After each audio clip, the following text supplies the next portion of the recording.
Perkenalkan, nama saya Dia Awistiawati dari program studi Ilmu Kelautan dan rekan saya Arpiana Damayanti dari program studi Manajemen Sumber Daya Perairan. Kami di sini akan menjelaskan mengenai alat dan bahan beserta fungsinya yang digunakan dalam kegiatan praktikum kimia dasar. Selanjutnya akan dijelaskan oleh rekan saya. Baik, untuk alat yang digunakan, pertama yaitu ada tabung reaksi. Tabung reaksi ini digunakan sebagai wadah dari larutan atau sampel yang digunakan saat praktikum dan dapat dibakar ketika untuk mereaksi. Lalu selanjutnya, yang kedua ada rak tabung reaksi. Rak tabung reaksi di sini berfungsi untuk menyangga dari tabung reaksi itu sendiri. Untuk alat selanjutnya yaitu ada corong. Corong di sini berfungsi untuk memudahkan memindahkan larutan atau sampel ke dalam wadah yang memiliki mulut yang kecil. Lalu selanjutnya yaitu ada glass beaker. Glass beaker di sini berfungsi sebagai wadah dari larutan atau sampel pada praktikum. Namun, glass beaker ini tidak bisa digunakan untuk mengukur volume. Selanjutnya di sini yaitu ada Erlenmeyer. Erlenmeyer di sini sama-sama berfungsi sebagai wadah untuk melakukan praktikum. Namun bedanya, Erlenmeyer ini dapat digunakan untuk mengukur volume dari larutan yang akan digunakan.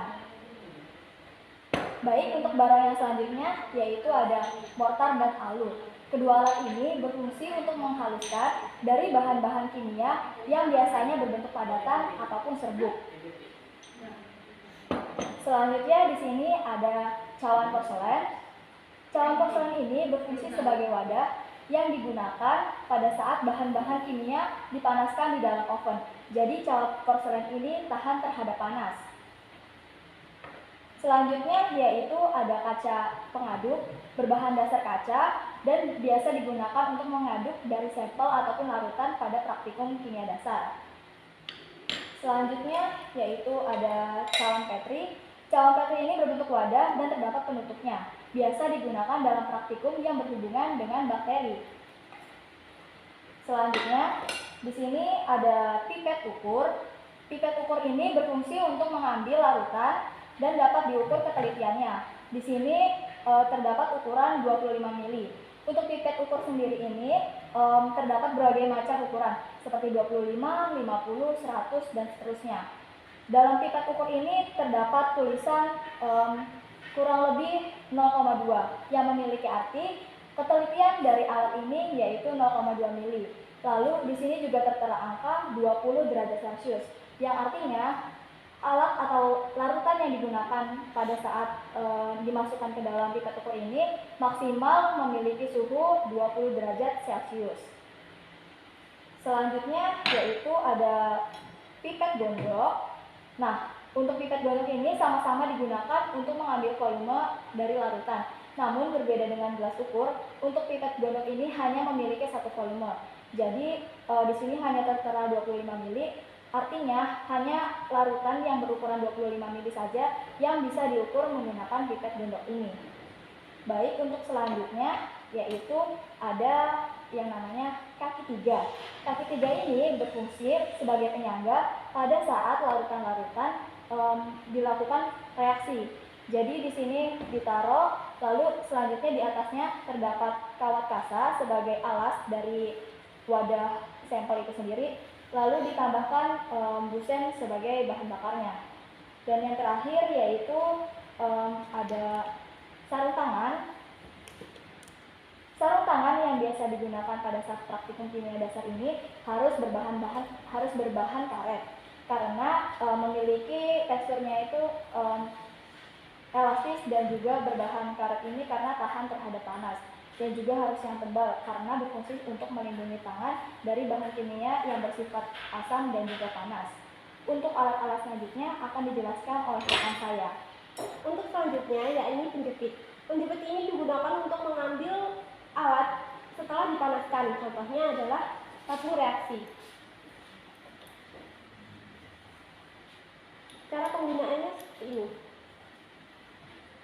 Karena kan nggak mungkin tabung reaksi diambil dengan menggunakan tangan kosong. Jadi menggunakan penjepit ini.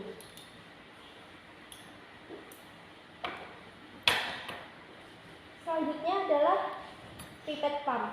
Pipet pump ini digunakan untuk mengambil larutan sebagai alat bantu dari pipet ukur. Cara penggunaannya, dipasangkan, kemudian tombol yang ini diputar ke bawah untuk menyedot larutannya sesuai dengan ukuran yang diinginkan. Kemudian untuk mengeluarkan larutannya menggunakan tombol yang ini, dipencet.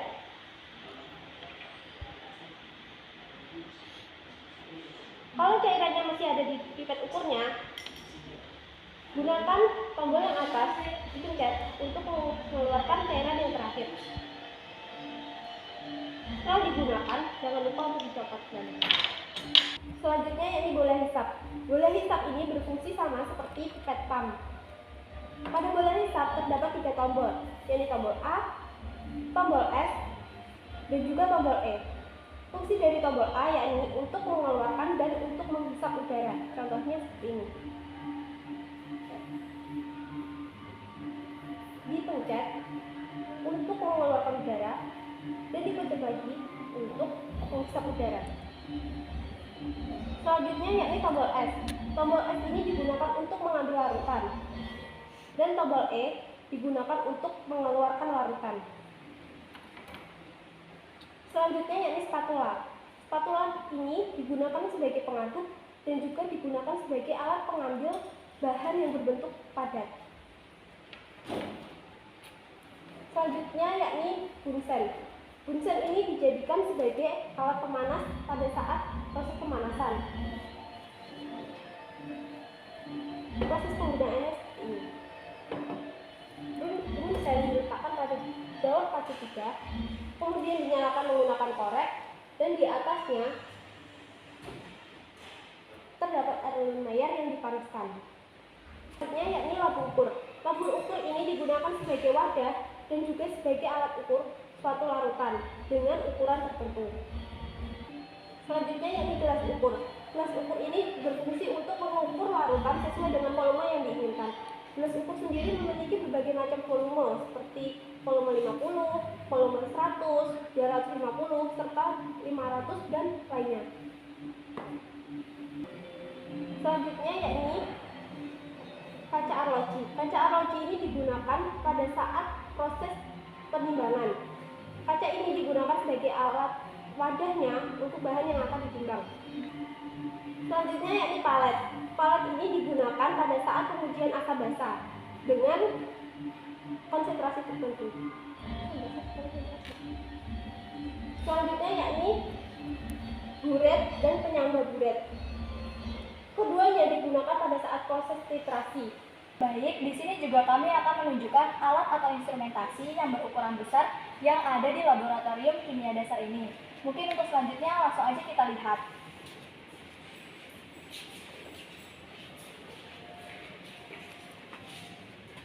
Instrumentasi yang pertama ini bernama neraca analitik. Berfungsi untuk menimbang dari sampel yang akan kita gunakan. Untuk penggunaannya sendiri yang pertama yaitu pertama-tama kita harus mencolokkan saluran listrik dari neraca analitik kepada stop kontak terdekat. Selanjutnya, nyalakan tombol on off yang berada di sekitaran tombol neraca analitik ini. Buka dari sisi sebelah kanan ataupun atas ataupun samping, bebas asalkan untuk memasukkan dan mengeluarkannya harus sama sisinya. Masukkan wadah, lalu tutup kembali. Tujuan untuk selalu menutup yaitu agar tidak terkontaminasi dengan angin yang ada. Lalu setelah itu dapat kita amati berat dari wadah sampel itu sendiri. Setelah itu kita pencet start untuk menormalkan lagi berat yang ada. Lalu selanjutnya kita ibaratkan ini sebagai sampel yang akan kita timbang. Masukkan sampel ke dalam wadah, lalu tutup kembali. Di sini sudah terjadi perbedaan dari wadah yang tanpa sampel dan juga dengan sampel. Lalu kita amati dan juga catat hasilnya. Setelah itu kita pencet tombol on off, lalu kita keluarkan sampel dan wadahnya. Dan juga kita cabut kembali stop kontak dan juga aliran listrik yang ada. Seperti itu. Selanjutnya yakni desikator. Desikator ini digunakan sebagai alat pendingin setelah bahan diambil dari oven. Setelah tutup desikatornya dibuka, bahannya diambil menggunakan penjepit, kemudian dimasukkan ke dalam desikator. Selanjutnya, desikator ditutup kembali. Ditunggu sekitar 5 menit. Baik, untuk instrumen selanjutnya yaitu bernama lemari asam. Lemari asam ini berfungsi sebagai tempat saat kita mereaksikan dari larutan-larutan asam. Di sini ada beberapa tombol, yaitu ada tombol on, off, dan juga velocity. Nah, saat kita melakukan reaksi pada larutan asam ini, seperti ini kurang lebih. Di sini kita akan melakukan reaksi, lalu kita tutup dari lemari asam ini, lalu uap-uap yang ada dari larutan asam akan mengalir ke atas. Begitu juga karena di dalam sini juga terdapat lubang sebagai saluran pembuangan, seperti itu. Alat selanjutnya yakni oven. Oven ini digunakan sebagai alat untuk pemanasan sampel. Cara penggunaannya yang pertama yakni alat dihubungkan dengan sumber listrik. Kemudian set suhu dengan memencet tombol on off, diset, diputar, diatur suhu dan waktu sesuai dengan yang diinginkan. Selanjutnya, buka tutup dan masukkan ke sampel. Masukkan sampel ke oven, tutup lagi, ditekan tutupnya, kemudian ditunggu sampai waktu yang telah ditentukan. Baik, untuk instrumen selanjutnya bernama hot plate. Hot plate ini berfungsi untuk memanaskan atau mendidihkan dari larutan sampel yang digunakan. Cara pakai dari instrumen ini yaitu, pertama-tama kita harus mencolokkan atau menghubungkan kabel dari hot plate ini kepada aliran listrik. Lalu setelah itu kita memencet tombol on off. Nah, di sini terdapat dua tombol. Yang pertama yaitu untuk mengatur suhu, dan yang kedua yaitu untuk sebagai pengadut atau stirrer. Caranya, kita mengatur suhu sesuai dengan yang kita inginkan. Di sini biasanya menggunakan suhu yang paling tinggi. Setelah itu, jika kita sekaligus ingin menghomogenkan, maka tombol ini bisa diputar. Kita tunggu beberapa saat sampai hot plate ini panas. Setelah panas, kita bisa menaruh dari sampel berada di atasnya. Nah, setelah itu alat ini akan bekerja hingga larutan yang berada dalam wadah ini akan mendidih seperti apa yang kita inginkan. Yang selanjutnya yakni furnace. Furnace ini digunakan pada proses pengabuan. Caranya yakni pencet tombol on off, kemudian atur suhu sesuai dengan suhu yang diinginkan. Kemudian pencet tombol ini untuk membuka pintunya. Sampel dimasukkan, ditata, kemudian ditutup kembali. Ditunggu beberapa waktu sesuai dengan yang diinginkan. Kemudian setelah selesai diambil kembali. Baik, untuk instrumentasi yang ada di laboratorium yang terakhir yaitu bernama autoclave. Autoclave sendiri berfungsi untuk mensterilkan alat ataupun juga bahan yang akan kita gunakan. Autoclave sendiri mempunyai prinsip yaitu mensterilkan menggunakan tekanan uap.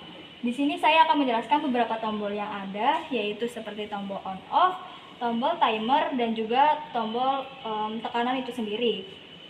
Cara penggunaannya yaitu kita harus menyambungkan dahulu saluran listrik dari autoclave kepada colokan atau stop kontak yang berada di sekitar.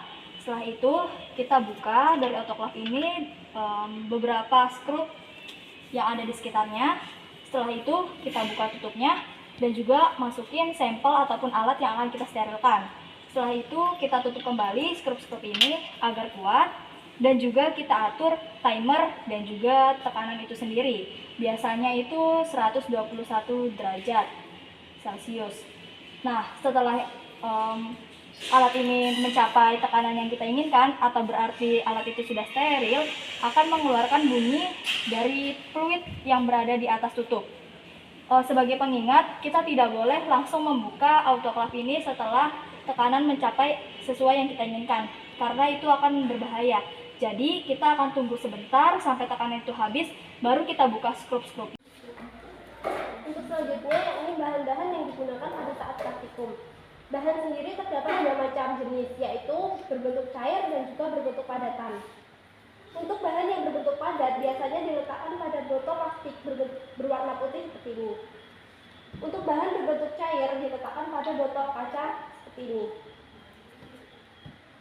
Bahan berbentuk padatan diantaranya yakni Na2SO4,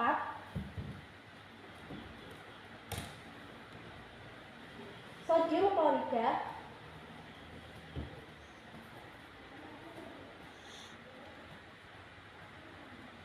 NaOH, dan bahan yang berbentuk cairan diantaranya yaitu kloroform,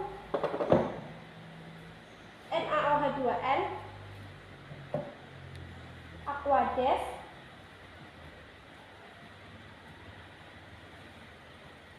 asam sulfat atau H2SO4, dan juga etanol. Ini juga saya akan menjelaskan mengenai sifat-sifat dari bahan kimia yang biasa dilakukan di laboratorium. Yang pertama di sini ada sifat bahan kimia yaitu bernama toksik, dilambangkan dengan bentuk tengkorak, di mana artinya yaitu jika ada bahan kimia yang mempunyai simbol ini mengartikan bahwa bahan kimia tersebut bersifat racun. Untuk sifat yang kedua yaitu flammable, biasa disimbolkan dengan gambar api. Di sini mengartikan bahwa dari bahan kimia yang mempunyai simbol tersebut berarti yaitu mudah terbakar. Untuk yang ketiga yaitu sifat bahan berupa korosif. Di sini biasa digambarkan dengan benda ataupun tangan yang jika ketetesan maka akan rusak. Korosif sendiri mempunyai arti yaitu mudah berkarat, dan juga jika terkena tangan maka akan merusak sel jaringan yang ada di tangan itu sendiri. Ini juga saya akan menjelaskan mengenai sifat-sifat dari bahan kimia yang biasa dilakukan di laboratorium. Yang pertama di sini ada sifat bahan kimia yaitu bernama toksik, dilambangkan dengan bentuk tengkorak, di mana artinya yaitu jika ada bahan kimia yang mempunyai simbol ini mengartikan bahwa bahan kimia tersebut bersifat racun. Untuk sifat yang kedua yaitu flammable, biasa disimbolkan dengan gambar api. Di sini mengartikan bahwa dari bahan kimia yang mempunyai simbol tersebut berarti yaitu mudah terbakar. Untuk yang ketiga yaitu sifat bahan berupa korosif. Di sini biasa digambarkan dengan benda ataupun tangan yang jika ketetesan maka akan rusak. Korosif sendiri mempunyai arti yaitu mudah berkarat, dan juga jika terkena tangan maka akan merusak sel jaringan yang ada di tangan itu sendiri. Baik, untuk sifat bahan kimia selanjutnya yaitu bernama eksplosif. Biasa dilambangkan dengan batuan yang seperti hancur itu, mengartikan bahwa bahan kimia dari yang kita gunakan itu artinya mudah meledak. Untuk sifat selanjutnya yaitu dangerous of the environment, di mana dilambangkan dengan pohon yang tanpa daun dan juga ikan yang mati. Di sini mengartikan bahwa sifat dari bahan kimia yang digunakan yaitu berbahaya bagi lingkungan. Yang selanjutnya yaitu oxidizing agent, biasa digambarkan dengan lingkaran dan juga ornamen api. Di sini mengartikan bahwa dari sifat bahan kimia tersebut yaitu mudah menguap. Dan untuk sifat bahan kimia yang terakhir yaitu harmful, di sini berarti bahan kimia tersebut mengeluarkan bau yang begitu menyengat.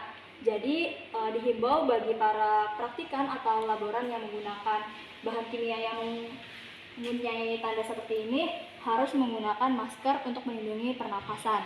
Oke, selanjutnya di sini juga ada NFPA. Biasa digambarkan dengan bentuk belah ketupat yang di dalamnya terdapat angka-angka dan juga warna. Di sini ada angka 1, 2, 3 dan juga simbol huruf W yang dicoret, dan juga warna merah, kuning, putih dan juga biru. Mengartikan prioritas dari bahan-bahan kimia tersebut. Misalnya di sini ada tombol warna merah di angka 1, berarti bahan kimia tersebut artinya mudah terbakar. Dengan prioritas kedua berwarna kuning, yang artinya bahan tersebut bersifat reaktivitas. Dan lalu ada W dicoret ini artinya tidak boleh dibilas dengan air, dan juga prioritas 3 yaitu warna biru yang mengartikan bahwa itu tuh kesehatan, seperti itu. Angka-angka di sini menggambarkan prioritas kebahayaan dari bahan kimia itu sendiri. Baik, mungkin seperti itu video mengenai alat dan bahan beserta ciri dan fungsinya serta sifat bahan kimia yang digunakan di laboratorium kimia dasar.